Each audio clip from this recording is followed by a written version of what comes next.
Well, good afternoon, everybody. Harry Schrader here in the middle of America, St. Louis, Missouri, the home of the Missouri Valley Conference, and right nearby the Ohio Valley Conference. We're glad to be with you this afternoon. We're going to talk a lot of college basketball this afternoon. Our friend Rocco Miller of Bracketeer.org will be joining us shortly, and we're going to be talking about what teams are getting in, what teams are going to still struggle to get in. We're going to talk a little bit about St. Louis University because they're right here in our neck of the woods as well. And those Ohio Valley squads, Missouri Valley squads, some of the other people, looking forward to all of that today as we bring you this special edition of Voices of the Valley. My name is Harry Schrader. Our website, valleyhoopsinsider.com. Our podcast, Valley Hoops Insider Podcast. And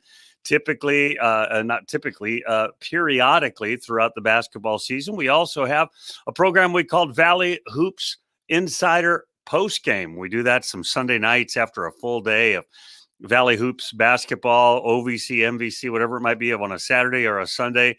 And we'll be doing that again this Sunday night. Looking forward to that as well. So we're glad you're with us today on valleyhoopsinsider.com, Voices of the Valley, and inviting our friend Rocco Miller from Bracketeer.org. He'll be joining us in just 1 minute. He's logging in as we speak, and looking forward to talking all things college basketball this afternoon with our friend Rocco Miller. We'll bring him in right now to the stream, and there he is. And if we have both managed the wonders of the internet, Rocco can hear me and I can hear him. Go for it. Harry, great to be on Voices of the Valley. Can you hear me? There he is. He's live and in person right here on the internets. Hey, first of all, thanks for joining us during a busy season like this for a lot of us. But particularly for you, probably day after day after day, there are things that you are doing that is are also, just consuming your time. You're on the West Coast. I'm here in Middle America. Let's talk about that first. Out on the West Coast, there's some exciting basketball being played by a mid-major team, like the number one team in the nation, arguably. And obviously, there's some other good teams out on the left coast. Yeah, Harry, absolutely. I think Gonzaga is the big story, probably the favorite to win the national championship. They were loaded last year, to be honest, and they added a point guard that's good enough to be a college football defensive back in Jalen Suggs. And the way and the pace that he prefers to play, mixed in with guys like Kispert and Timmy and the whole nucleus, Aaron Cook came over from Southern Illinois. He's like the second or third guy off the bench. It's just an embarrassment of riches for that team. They're one of the great teams to come out of the West, maybe since the early 90s UNLV teams, perhaps. I don't know. That's pretty, in my book, pretty high standards. I don't want to go that far. But it's really hard for anybody to play against them. I cover San Francisco here locally, and they've put some really good game plans together against Gonzaga. But you have to basically pitch a perfect game on defense to be able to shut them down for 40 minutes. Some teams have done it for 20, 25 minutes, but nobody's been able to do it for 40. It's going to be really interesting to see how they stack up in the tournament to some of the national teams. It's going to be great fun. Aaron Cook, you mentioned from Southern Illinois, but from right here in St. Louis. Watched him play in high school, watched him play at SIU, and mad at him when he left, but hope he cashes in, gets the big trophy at the end of it all. And he went to a school just up the road and was an electric high school basketball player. And Southern could use him this year with some of the injuries they've had and whatnot. But, looking forward to seeing him in the big dance. Your latest bracket, came out yesterday, I think it is. And I want to talk to you about that. But for the people watching live on YouTube and on our website right now, what's the process for Rocco Miller, Bracketeer.org? What's the process for coming up with those teams? Like, this is the way I do it. I throw darts, and I hope I hit the right ones. How do you go about it? Yeah, so fortunately, over the years, the tools have gotten better, not only for fans, but also for the committee themselves. And so there's a friend of ours in the industry. His name's Warren Nolan. I would recommend, if you're really into this stuff, go to warrennolan.com. He does team sheets for all 357 teams each year, and they're getting more and more detailed, which is helpful. I use that site, look at it every day, and as soon as the NCAA releases their new net rankings, Warren's got it within 10 minutes. So I start with that process. Now I start with a preseason board at the start of the season, which is based on a multitude of factors. I try to cover the sport as an analyst as well. And on a typical year, I travel the country and get to as many conferences as I can. I think last season I hit 16 or 17 conferences for various games. And that helps with the perspective and get a real feel for the league. And I really love that preseason exercise because then it's really a lot of my own opinion. I don't have to do anything based on results. But as the season gets rolling, you kind of know who the top teams are. And when I'm comparing teams, you're looking, I think you can break it into 3 chunks. So the top 16 are pretty unique. They're what we call protected seeds, because in a normal year, you would have all these different regional sites, and they're protected from different travel circumstances. They can't be at a home court disadvantage. So that name fits really well for the top 16. And when you're also looking at them from a resume standpoint, you're looking for things that just jump off the page and really impress you. So like Gonzaga and Baylor, it's like comparing 2 just massive heavyweights, you're splitting hairs at a certain point. But when you get down into, like right now, you're looking at a team like a Houston versus a Texas Tech or a Texas. It's you have to go through it a little bit more fine tooth comb, because you've got a team with a lot more data, like a Texas or a Texas Tech, and Houston's more metrics driven, but they're pretty good, and they beat Texas Tech neutral court. Mm-hmm. So it's really the whole thing's a balancing act. The way I like to think of it is like a ship. If you think about the Titanic, if you have too much weight on one side, it's going to sink, right? So you want to keep it balanced. And sometimes you get just too many losses. It's going to knock you out of being selected, right? Or just losses to the wrong types of teams. So that's kind of the first section, the first 16. Then you get into what I call the middle seeds, which is 5 through 8 lines. There's usually a good mix of some really good stuff and some bad stuff in there. And you're really just balancing and weighing that as well. And then when you get into the bubble picture, I think it starts even right now at this minute from the top 9 seed, which I have as Maryland, all the way down to the end of the bubble. You're comparing a little bit more than that. So what the team sheet has now, which I really like, is they actually split quadrant 1 between A and B, and they do that for quadrant 2 as well. And so when you get to the bubble, you're seeing a split between 2A and 2B. So a lot of teams, you can start to differentiate what you like better. Maybe, maybe like and I'm just throwing this out there, like a UCLA has 3 or 4 wins in 2A and maybe just 1 in 2B, and another team with the same amount of wins in the whole column 2 has them all in 2B. It makes it a little easier to choose UCLA in a comparison like that. And what the final thought on that is, what the committee's really doing is you have 12 members, and you're voting out of a list of 12 for your top 6, and then you rank them 1 through 6. So I fortunately get to serve on a mock selection committee every March through our friends at Hoops HD. And that has really given me a real life feeling of what they go through. And so you have to kind of see what you would argue for and what you would argue against on each team. So I like to have a positive perspective and a negative perspective on each, so what you'd be up against in that room. And that's ultimately what I'll do next month. I wrote in the preamble to this story before it went live that you've been in the top X number in many different years against the other bracketologists. There really is kind of I don't know, do you get like a heavyweight belt if you win? I mean, but there is a competition of sorts amongst you guys, your peers, like the famous ones, Joe Lunardi or Jerry Palm and so forth. People evaluate and say, hey, is this guy legit or not? Right. Well, it's tricky because the bracket matrix is phenomenal. That's another website where they track all the bracketologists. And by the end of the year, they'll be probably close to 200. I think right now there's around 100. And so it's interesting. Everybody only gets measured by that final test, Selection Sunday. So if you have a bad day, it doesn't matter what you did the rest of the season from that perspective. And that creates a lot of competition and sometimes some bad feelings, because they're also putting your rankings, as you put on the site today, Harry. And it's so you feel like this big pressure right before the show is going to start. Sure. Like even more than it almost feels like a team on the bubble probably feels, just the butterflies, because every single team they announce impacts your score, wherever they sit. So I've gotten into it. I'm a competitive person. That's fun. But I think what's come of that is a lot of us now, we've built a community we all root for each other. We support each other. We've been able to, a lot of us, build websites and brands for what we do. And it's great that people are noticing us a lot more than just what they see on TV with Lenardi and Palm, because I think we can bring a different perspective. The top end media folks that you hear from all the time in bracketology, they have really tight deadlines with the game starting and having releases out. And I don't think they have the opportunity to get the time to spend to really be thorough with the work. And sometimes there's differences there. I've talked to Jerry Palm a number of times, and you and I have talked, several times as well. Yeah. Here's what fans get wrong. Rocco Miller, he doesn't like the Missouri Valley, or Rocco Miller, he's got a West Coast bias.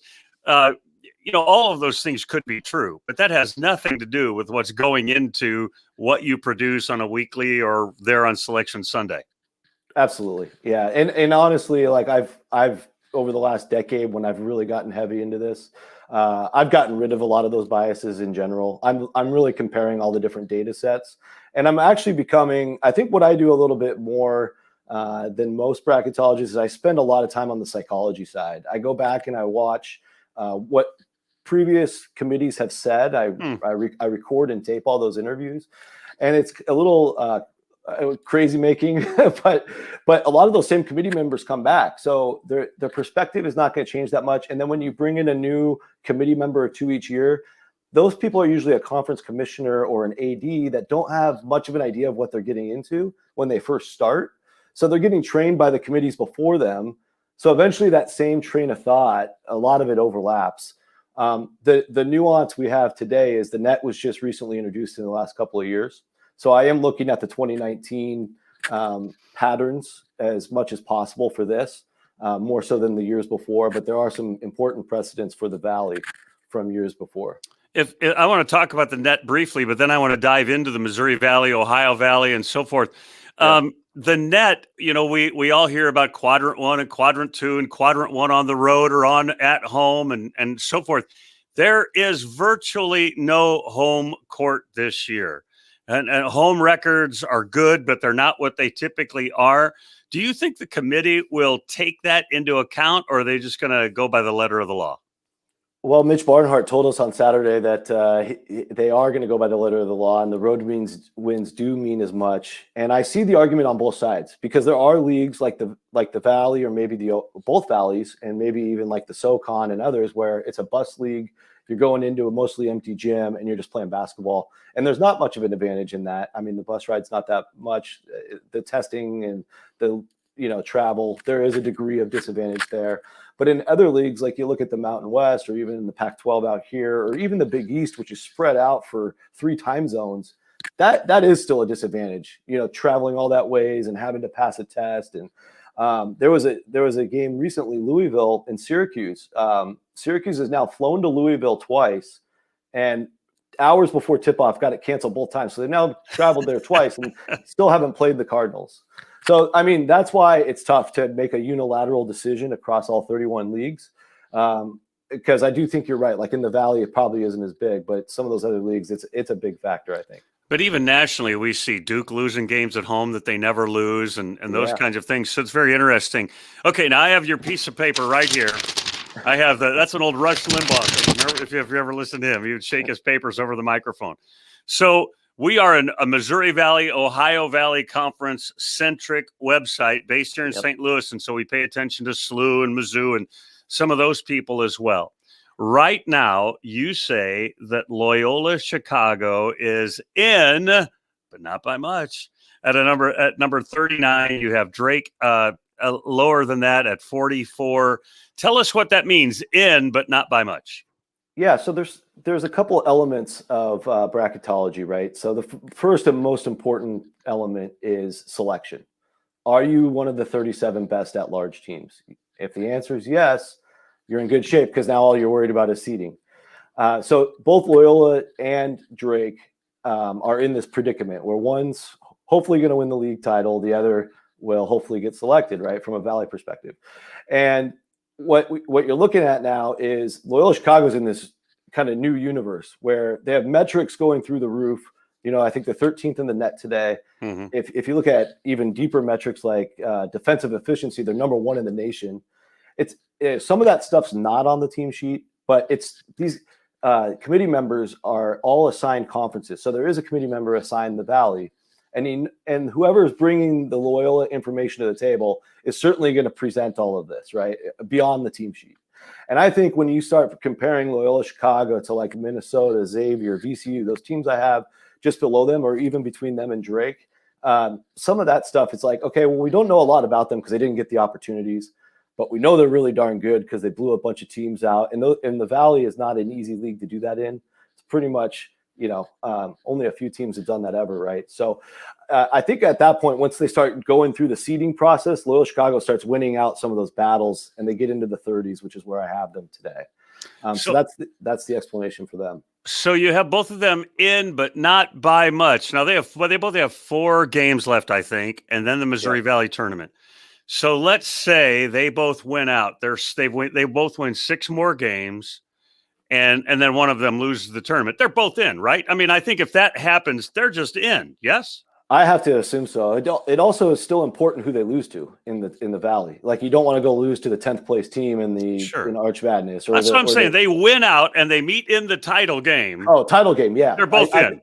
I can't see them both getting left out in that scenario. Because in that scenario, if Drake's the loser, they only have 3 losses.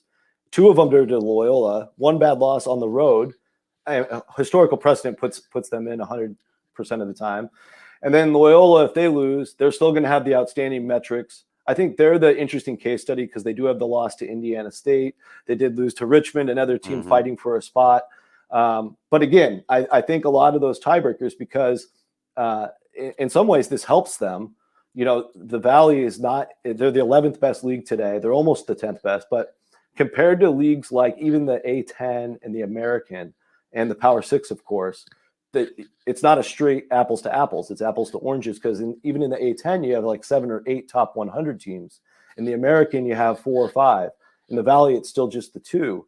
So what the committee needs to do to compare them to like a St. Bonaventure or to a Wichita State is to look beyond, the quadrants, if you will.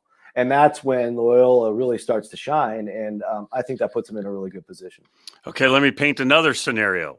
They both pretty much win out. Somebody loses in the semifinals, and then somebody else loses the championship game. Let's say Indiana State wins the tournament. Yeah. And now Indiana State, of course, is in. But they have won 5 more games, but they both have 1 more loss. What are their chances? Because I'm looking at a 3-bid league now. See, I'm campaigning. I know. I want the 3-bid league too, personally, but I do remove all that from the equation. So in that event, okay, so question number 1 is who loses to Indiana State in that scenario? If it's Loyola twice, I think they're in a little more trouble, but at least, on the positive side, they've lost to a tournament team now because Indiana State would be a tournament team in that scenario. If it's Drake who loses, I would want it to still be, if I'm a Drake fan, I would want it to still be a pretty narrow loss. I think usually your own net never matters. It's all about just sorting your own data with other teams' net that you've played. So I think that's important for fans to hear because there's a lot of misconception about it. There are some rare exceptions, though. If you're a 2 or 3 loss team from a smaller league, like perhaps a Belmont and a Drake in this crazy season we're in, I think that they have to start looking at some of those deeper metrics, which today they actually have, the net's the main one, but they also have the KPI, BPI, Ken Palm, strength of record, all listed on the team sheet. So you might see like a collection of those 5 if you're Drake right on the edge in this scenario you presented, and you're trying to compare them against, let's say, St. Louis, right? Which is a very difficult thing to do, but I think that's the level of depth it would have to get to in that crazy example. Now, in most years, just to finish the thought. Yeah. In most years, we have enough games to play all this out, and it always kind of just sorts itself at the end in some crazy untangling of spaghetti. This year, you're seeing leagues where teams are just not getting on the court. Like Baylor hasn't gotten on the court in 2 weeks. So some of the maybe like, there's almost like these gatekeepers to move up on the board. And if the bubble gets stuck like this, it could be a little chaotic. So we'll see how that plays out. Belmont has had just an outstanding season. They had a tough one last night that they pulled out. so Belmont's the dominant team in the OVC. There's no question. And they're the team to go to the tournament. That said, they don't always win the tournament. Does Belmont have any chance to go to the NCAA tournament if they don't win the OVC tournament championship? I think they still have a slight chance. I don't see a path from from today's comparisons, but I do think if enough of the bubble starts to fall off, and the precedent is there. I mean, they're a 2-loss team, pretty strong metrics. It's just really difficult, because you're awarding a tournament berth for a great season, and Belmont at that point, in my opinion, would have earned that. And I think if I have that opinion, at least a few of the committee members would share that, right? So it would be a hotly debated team. I think Belmont, if they didn't get selected, might end up in the first 4 out, which could be important. Now, the NCAA hasn't made an announcement yet, but they did just make an announcement for the women's side that the first 4 out will actually travel to the tournament and be replacement teams. And there's rumors that we'll see how that plays out, that could happen on the men's side. And that could actually be pretty important, that if Belmont or Drake or whoever lands in those spots has an opportunity to go fill in for anybody who unfortunately would get shut down while they're in Indy. Well, it's smart for them to think like that. I mean, because we've seen it all season long, right? All of a sudden it jumps up and bites somebody, and now they're not able to play. I do want to take you to St. Louis as well. The Billikens had a big COVID shutdown, and it really sideways their season. They've been dynamic. They're, they've been a highly successful team. And yet the Billikens you have fairly far down your list. Tell us about Travis Ford's team. I like them. I think they're a very good team. I think they just haven't had the opportunities. And unfortunately, they took those 2 tough losses right when they came back from shutdown, being against LaSalle and Dayton in their home court. And I think the other thing hurting St. Louis is that they haven't done anything outside of Sheffitz Arena at this point, because they just haven't had the chances. And so that can start to correct itself. I think they'll have a few road opportunities before we get to the A10 tournament. Now, they did just move the A10 tournament up a week yesterday. So that could cut a game or 2 out. I haven't looked at that extremely close yet. But I think if St. Louis gets to the A10 tournament, advances, especially to the finals, they should be in good shape, because at that point they would have won away from St. Louis on a neutral court, and they would have had to beat a couple of top 100 teams. And I'm sure get some help along the way there. I think, their metrics say they're a tournament team. They're 32nd in the net. They beat LSU at home. They beat the Bonnies at home. They look great in those games. NC State as well. But I think the committee to select you have to prove you can do something on the road historically. And they just haven't had the chances. And it would be unfortunate if they got to the finish line in the same position. In your latest, you have them knocking on the door between St. Bonaventure and Richmond in their own league. And so that makes sense, right? I mean, those teams have been battling each other all along. As long as we're in St. Louis, I want to talk to you about Missouri as well. Yeah. They look like world beaters, and they look lousy. And like you have them 20th, I think today, 3rd-tier team. But they have some work to do, don't they, to really secure where they hope to belong? Definitely. I mean, they have the wins. The resume has been outstanding all year, but you can see when they lose, it really can get ugly, and they don't look like themselves. They've also picked up 3 what I call non-tournament losses, where they've lost to 3 teams that are not in the bubble picture at all. So that hurts. If they pick up a couple more of those losses, that really hurts. That could push them down towards the 8-9 range if that happens. But by and large, I think they've done enough winning to feel good about certainly getting in. And if they pick things back up and recover and pick up another big win or 2, they're right back in that top 4 seed range. Okay, now there's I'm a conspiracy theorist, no question. The bracket comes out every year, and there's always they put so-and-so against so-and-so because of their history. And you're going to tell me that that's not true, but I believe it. So you tell me why it's not true. I can't prove it right or wrong. I think what ends up happening through the exercise is you'll see pretty quickly there's actually certain seed lines you can't prevent certain matchups because, let's just look at the Big 10 and the Big 12 right now. They have over 4 teams in each league in those first 4 seeds. So you're going to have to put 2 of them in the same bracket. Then what that does is create an outline for the rest of the bracket. So seeds 5 through 16, if there's more teams from those leagues, they can't be next to them. So there's a lot of spreading around. And sometimes you get to the 8-9 or the 7-10 games, and there's only one spot for that team. So that even the committee, if they want to fix some matchups to make the first round more exciting or sexy, they won't have the luxury to do it, Harry. But other times you could have a seed line where, like if you look at my 10 line right now, you have Loyola Chicago and Boise and VCU and San Diego State. They can go anywhere because they didn't have any other teams above them from their league. So if you wanted to fix some matchups with them, it would actually be perfectly easy to do. So it really does depend on, A, can you get past all the bracketing rules? And B, if you can, maybe you could put together a matchup or two you want, but it's kind of few and far between, to be honest. So the NCAA tournament's all going to be in Indiana, mostly in Indianapolis, but I mean some of it in some of the suburbs and different cities. How do you think that affects the teams coming to the tournament? Does it affect them at all? Meaning, okay, I can just plant now. I'm a 1 seed and I'm not moving anywhere for the next month, or whatever, the next 2, 3, 4 weeks. Or any thoughts just about it being all in one location, basically?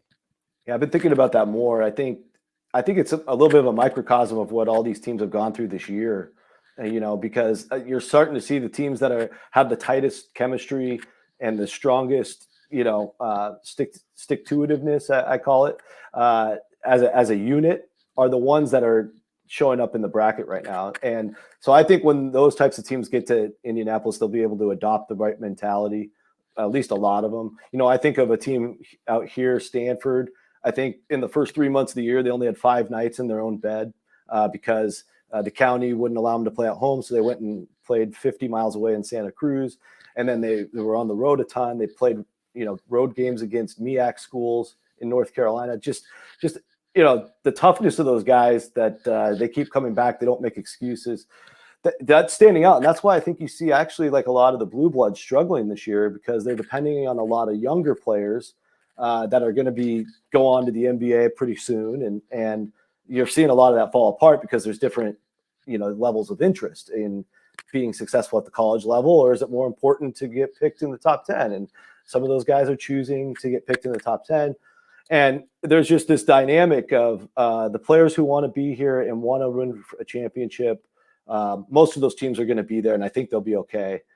I can't think of too many examples where they're not going to be able to overcome that, but I guess we'll see. It's going to do, being there 7 days before the tournament even starts is going to do something to somebody. We just don't really know who. So we'll see. Yeah, and I wonder about that too, Rocco. So we have the Big 12. Well, they're going to be in Indianapolis anyway, but you've got these conference tournaments that are going on the weekend of Selection Sunday, and then they have to be there and be being tested every day. Now, the power conferences, I think most of them are being tested every day right now anyway. Most, yeah. Leagues like the Missouri Valley and Ohio Valley, they're getting tested 3 days a week. 3 days. And so I think immediately we play on Sunday and wherever, for the Big 12 tournament, and then boom, fly to, Indiana after the show at 6:00 on Sunday night. That's going to be a bizarre set of circumstances for all these teams. But like you said, the whole season has been pretty bizarre. Exactly. Yeah. You've probably seen the layout where even on the flights to Indy, they've got people sitting every other seats, and the hotel rooms, they have to be on opposite sides of the hotel, and they're doing everything possible to keep everybody distant until it's actually time to get on the court. So I guess it's good they got it out a month early so teams can mentally prepare.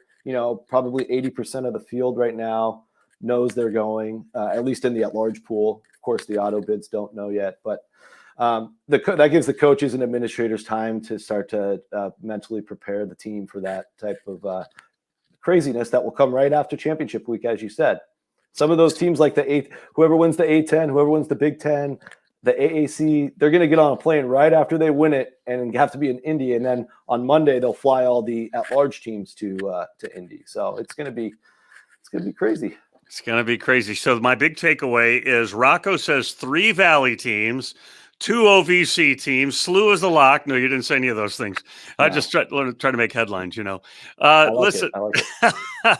So, listen, as we process along, tell us one thing you're looking for as you look at some of these teams, particularly at this mid-major level.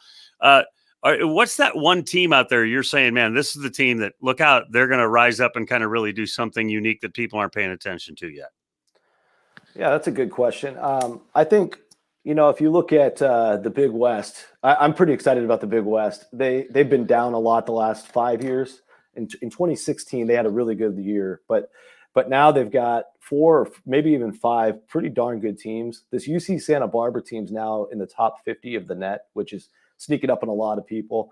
I watched them both times at Hawaii real late last weekend. And those games were great. But this team they've won 10 in a row. They're extremely physical. Their best player, Ja'Cory McLaughlin, was a Pac-12 player for 3 years and transferred in. They have a lot of those types of guys because Joe Pasternak's their coach, who came from Arizona. He's got connections to all sorts of players out here. I think they're dangerous, really dangerous team, as either a 5-12 or a 4-13 upset. But they have to win the Big West, and UC Riverside is having the best year in the history of their program. They're a threat. UC Irvine's always good, and this team from Bakersfield, who just joined from the WAC, is also very strong defensively. So I think once you get to the Big West semifinals, if you want something a little different to pay attention to, check it out, because it's going to be some good basketball. Big West semifinals. There it is. There's your tip from Rocco. Hey, before we go, so Ken Palm, obviously the RPI is, I still look at it for fun, but the RPI is no longer like really a thing. Ken Palm and the net, are those there's not a gold standard, but are they the gold standard if we could lock onto two things that are easily accessible for Johnny Q, average fan like me, to go look at things? I think the net's the dominant metric, but again, it's just a sorting tool to sort out all the results for every single team, looking to make the NCAA tournament. And then also there's just a little section in the top corner of these sheets that lists the KPI, strength of record, BPI, Ken Palm, and the Sagarin. So those are the 5 that are actually listed. So that's a visual for committee members to, point out, bring up in discussions, what have you. It's still a little bit of a mystery of how much that matters. To me, when I go through the exercise and simulate it individually and later next month in the mock selection, we like to use it when there's a really tough tie to break. And sometimes it's a tie between 3 teams. So if you have, again, like Loyola, who's really strong in all these areas, you compare that to a middling team like a St. Bonaventure, or even Minnesota, who's free falling right now. Loyola can win out on those comparisons. Rocco, appreciate your time. The website, I've got it right there on the screen, bracketeer.org. It is spectacular, folks. You want to go there because he's one of the top guys going, and he's not I don't want to say that Joe Lunardi and Jerry Palmer run of the mill, meaning they're what everybody's reading. And so I like to find something else to read. Like I said, I've talked to Jerry a number of times, really like him and all of that. But I like to read some of the other things and compare and contrast. And so I think I put in my little story before this blurb, I said, this is the best guy that you're not reading yet. Go read his stuff. On your site, tell us what they'll find.